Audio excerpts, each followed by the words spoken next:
जय श्री राम दोस्तों। आज की डिबेट शंकराचार्य स्वामी अविमुक्तेश्वरानंद और विवेक श्रीवास्तव के बीच होने वाली है। विवेक श्रीवास्तव कुछ ज्यादा ही बोल रहा था डिबेट में शंकराचार्य को कि गाय को आप माता मानते हो तो फिर वो सड़क पर क्यों घूमती है, आपका उसकी तरफ कोई ध्यान नहीं है।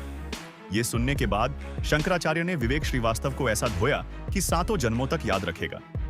और शंकराचार्य जी ने मुसलमानों पर जो बोला है वो बात भी विवेक श्रीवास्तव को पचेगी नहीं। चलिए देखते हैं डिबेट में आगे क्या होता है, और साथ में अच्छी लगे तो लाइक और कमेंट जरूर करना। चैनल पर पहली बार आए हैं तो सब्सक्राइब करना ना भूलें। धन्यवाद।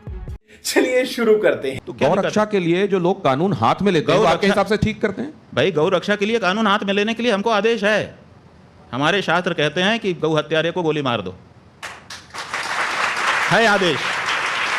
हमने अपने मन पे पत्थर रखा है और भारत की सरकार से अपेक्षा की है कि ये हमारे हृदय पर जो चोट है उसको दूर करेंगे। कानून दूर नहीं कर रहा है तो आखिर हिंदू कब तक ये सहता रहेगा? 75 से ज्यादा साल हो गए, हम छाती पे पत्थर रख करके बैठे हैं कि हमारी माँ को मारा जा रहा है, कानून कुछ न कुछ हमारी मदद करेगा। लेकिन स्वामी जी, सड़कों पे गाय घूमती हैं। भाई, सड़कों पे गाय क्यों घूम रही है? सुन लीजिए जरा। क्योंकि आपने उसको पशु घोषित कर रखा है। और नहीं, और कूड़ा उसको पशु सूची से हटाइए, नहीं घूमेगी, हम गारंटी ले रहे हैं। हाँ, आपके कैमरे के माध्यम से रिकॉर्डिंग कर लीजिए। ठीक है, आप उसको पहले पशु सूची से हटा दीजिए, हम गारंटी ले रहे हैं, रिकॉर्डिंग करके रख लीजिए। लेकिन आप उसको पशु सूची से हटाइए। प्रेम कुमार जी को एक बार ले आऊं, उसके बाद अब नीचे से आप आइए। एक्स्ट्रा कॉन्स्टिट्यूशनल नहीं हो जाएगा अगर हर नागरिक, हर धर्म, आप तो हिंदू धर्म के हर नागरिक नहीं, बहुमत। देखिए, आप हर नागरिक, हमारी बात मत करिए जी। जो बहुमत का फैसला होता है आप वाले सिस्टम में वही माना जाता है। जिसके पास एक ज्यादा वोट आ जाएगा वो लाखों वोटों को व्यर्थ बना करके स्वयं जीत जाएगा। लेकिन कॉन्स्टिट्यूशन क्या है? बहुमत ही तो कॉन्स्टिट्यूशन है। बहुमत अगर होगा कॉन्स्टिट्यूशन बदल लोगे आप। लेकिन गौरक्षक दल कॉन्स्टिट्यूशन बदलने के लिए 400 पार की बात कही जा रही थी ना। आपके पास बहुमत हो, कॉन्स्टिट्यूशन भी बदल लीजिए। आपने 100 बार से ज्यादा बदल लिया है कॉन्स्टिट्यूशन को बहुमत के कारण। तो आप बहुमत की आवाज को कैसे दबा सकते हैं? ये बहुमत की आवाज है कि गाय की हत्या नहीं होनी चाहिए, बहुमत की आवाज है। आप इसकी उपेक्षा नहीं कर सकते। लेकिन इस देश में कोर्ट भी है, वकील भी है, कोर्ट है, तो हम भी कहां कह रहे हैं? तो गौरक्षक दल अगर इनको साइड करके खुद न्याय करने लगेंगे, हाँ, खुद न्याय करेगा। आप अपने कानून के अनुसार उनके ऊपर मुकदमा चलाइए। हम उसको मान रहे हैं कि हम जिस देश में हैं उसका कानून मानेंगे। हम भारत में हैं, भारत का जो कानून है कि हमने हत्या की है तो उसके लिए हमको दंड जो तय मिले, वही तो हम कह रहे हैं कि उस व्यक्ति से गोली चल गई, उसने कहा कि मैं मुझसे गलती हो गई है। इससे ज्यादा क्या करेगा वो? स्वामी जी, लेकिन वो कानून को पालन ही तो कर रहा है, और क्या कर रहा है? स्वामी जी, अगर आप कह रहे हैं कि शास्त्र के हिसाब से चलना चाहिए तो दूसरे धर्मों के भी तो शास्त्र हैं, वो अपने हिसाब से चलेंगे। हाँ, तो चले ना, कहाँ मना कर रहे हैं? हम कहाँ मना कर रहे हैं? बिल्कुल हम यही चाहते हैं कि वो भी अपने शास्त्र के अनुसार चलें। क्यों नहीं अपने शास्त्र के अनुसार चलते हैं? उनके शास्त्र में लिखा रहा है कि सबसे उत्तम निवास वो है जहां पर पूरी तरह से इस्लाम हो। तो पूरी तरह से जहां इस्लाम है वहां क्यों नहीं चले जाते हैं? बताओ,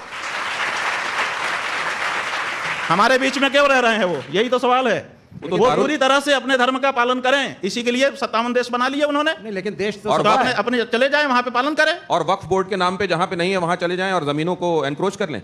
क्या चीज? वक्फ बोर्ड के नाम पे जमीनें। भाई, हमारा वही कहना है कि उनको ऐसे जहां पर उनके धर्म के अनुसार का वातावरण नहीं, उनको क्यों रहना चाहिए? विशेष करके तब जब धर्म के नाम पे उन्होंने हमारे देश का एक टुकड़ा बांट लिया। तो फिर वो दारुल हरम वाला जो कॉन्सेप्ट है वो फिर उसका क्या? वही हम कह रहे हैं कि उनको अपने धर्म के अनुसार रहने की छूट है, लेकिन वो अपने वातावरण में जाके करें, वो हमारे वातावरण में हमको रहने दे। प्रेम कुमार जी को लाता हूं मैं इसमें। प्रेम कुमार जी, शंकराचार्य जी ने कई हेडलाइंस दिए हैं आज की बातचीत में। गो हत्या क्या है? गो हत्या पर आप कह रहे हैं बलि देना, किसी को मांस के हिसाब से, खाने के हिसाब से पशु की हत्या करना, गाय की हत्या करना, गाय के संदर्भ में गो हत्या। सिर्फ यही गो हत्या है क्या? भूखे गौशालाओं में मरती हुई गायें ये गो हत्या नहीं है? इसके लिए कभी आपने कोई आवाज़ नहीं? क्यों गाय गौशालाएं में गायों की हत्या, मौत, वो हत्या मैं मानता हूँ, लेकिन वो गो हत्या नहीं है क्या? उस पर भी तो कोई दृष्टि होनी चाहिए। सबसे ज़्यादा गायें कौन पाल रहा है? हमारी गौशालाएं पाल रही हैं। हमको इस बात का गर्व है। और आप ये मत कहिए कि व्यक्तिगत मेरे नाम से कितनी संपत्ति है, वही संपत्ति मेरी है। हिंदू धर्म का जहाँ जहाँ जो कुछ भी अवस्थापन है वो सब हमारा है, शंकराचार्य होने के नाते।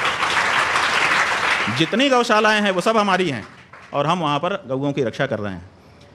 जो गौएं मरी हैं, जिसकी रिपोर्टिंग आपके पत्रकारों ने की है, 99% वो गौशालाएं हैं जिनमें सरकारी अनुदान आ रहा है।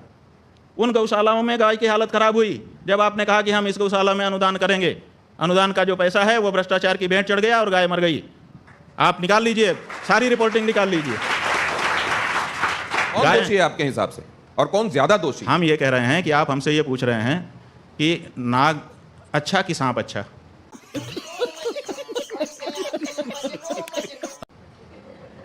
बताइए।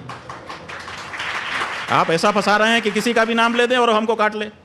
ये दोनों तरफ हम कह रहे हैं ना, 78 साल से ये पीड़ा हमारी किसी ने वो कह रहे हैं कि नाग अच्छा या सांप अच्छा पूछने के पीछे एक कारण है। अब निजेश जी क्या कारण है? हाँ, क्या कारण? अभी आप सर्वाधिक प्रतिष्ठित पद पर हैं आप, लेकिन संन्यास धर्म करने से पहले, स्वीकार करने से पहले आपका एक पार्टी से संबंध रहा। तो नहीं नहीं, हमारा किसी पार्टी से कोई संबंध नहीं रहा। शायद आपने छात्र संघ का चुनाव, हाँ वो ठीक है, वो छात्र संघ का चुनाव लड़ा आपने संपूर्णानंद संस्कृत विश्वविद्यालय में। एक पार्टी से मतलब एक पार्टी की छात्र इकाई के उससे टिकट से लड़ा था। तो ये एक कारण है। एक स्पष्ट बोलिए, आप क्या कहना चाह रहे हैं कि मतलब उस समय, आज मैं स्वामी जी हमारे लिए बहुत ही सम्मानित हैं, लेकिन एक समय जब छात्र जीवन में थे तो उस समय एनएसयूआई की टिकट पर आप वहां पर छात्र संख्या, देखिए ये कितना बड़ा झूठ, इतना बड़ा विद्वान पत्रकार बोल रहा है। नहीं, कितना बड़ा झूठ बोल रहा है ये पत्रकार। अच्छा, ये आरएसएस नहीं, आप हमको प्रमाण दो कि हम एनएसयूआई से कैंडिडेट थे। एक संघ के हैं, छात्र संघ के हैं, लेकिन झूठ बोल रहे हैं। नहीं, छात्र संघ के झूठ बोल रहे हैं। तो ये भी अच्छी बात है कि हमको अगर ये बात बताइए कहीं विमर्श में कि थी हम या है एनएसयूआई और से आपने सामने रखा, कब कैंडिडेट तो ये भी अच्छी बात है। नहीं, छात्र संघ के नहीं, हम झूठ नहीं स्वीकार कर सकते। छात्र संघ का अध्यक्ष का चुनाव लड़े थे। एक सेकंड, आपने कहा कि एनएसयूआई के कैंडिडेट हम कब रहे ये प्रमाणित करें। छात्र संघ के अध्यक्ष का नहीं तो माफी मांगे झूठ फैलाने के लिए। छात्र संघ आईटी सेल का काम कर रहे हैं, गलत बात है ये। पार्टी झूठ नहीं बोलना चाहिए। एनएसयूआई से कोई भी जो बड़ा आदमी है वो झूठ बोलेगा, वो छोटा हो जाएगा। छात्र संघ, ऐसा मत करिए, आपका हम सम्मान कर रहे हैं। आपने छात्र संघ का चुनाव लड़ा था, मैं ये कह रहा हूं। भाई छात्र संघ का हमने चुनाव लड़ा था, विद्यार्थी परिषद से लड़ा था। अब बताइए। और विद्यार्थी परिषद का कैंडिडेट था मैं, विद्यार्थी परिषद से मैंने चुनाव लड़ा है। अब बताइए।